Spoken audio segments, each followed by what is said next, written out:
আউযু বিল্লাহি মিনাশ শাইতানির রাজিম। বিসমিল্লাহির রহমানির রহিম। আলহামদুলিল্লাহ, সকল প্রশংসা একমাত্র আল্লাহ সুবহানাহু ওয়া তাআলার, যিনি আমাদেরকে দয়া কইরা মায়া কইরা দুনিয়াতে মুসলমান হিসেবে পাঠাইছেন। মেরে দোস্ত আজিজো, আমরা কেউ দুনিয়াতে আসার আগে আল্লাহ তাআলার কাছে কোনো দরখাস্ত করি না যে আল্লাহ আপনি আমাদেরকে মুসলমান করে জন্মগ্রহণ করান। এটা আল্লাহ সুবহানাহু ওয়া তাআলার অনেক অনেক বড় এক নিয়ামত যে আল্লাহ সুবহানাহু ওয়া তাআলা আমাদেরকে দুনিয়ার জমিনে মুসলমান হিসেবে পয়দা করছেন, মুসলমান করে জন্মগ্রহণ করাইছেন। সবচেয়ে বড় নিয়ামত এটাই। আল্লাহ সুবহানাহু ওয়া তাআলা চাইলে তো আমাদেরকে আজকে ইহুদি, খ্রিস্টান, কাফের, নাসারা এদের করে জন্মগ্রহণ করাতে পারতেন। যদি এদের করে জন্মগ্রহণ করাইতেন তাহলে আমরা আমরা এই দিন ইসলামের ছায়াতলে আসতে পারতাম না।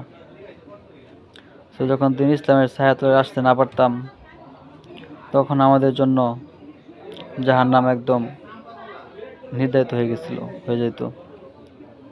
তো আজকে আমরা যেহেতু দিন ইসলামের ছায়াতলে আছি, মুসলমান করে জন্মগ্রহণ করছি, নিজেকে ইসলাম মুসলিম বলে পরিচয় দিতে পারতেছি।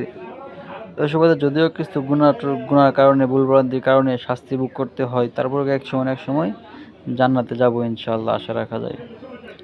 কিন্তু যদি ইসলাম করে জন্মগ্রহণ করতে না পারতাম, তাহলে একমাত্র জাহান্নাম ছিল আমার ঠিকানা। তো ভাই, দুনিয়াতে সবচেয়ে বড় নিয়ামত যে আল্লাহ সুবহানাহু ওয়া তাআলা আমাদেরকে মুসলমান করিয়া জন্মগ্রহণ করাইছেন। আর এরকম প্রত্যেকটা নিয়ামতের শুকরিয়া আদায় করা, যে শুকরিয়া দুইভাবে আদায় করা যায় বা দুইভাবে আদায় করতে হয়।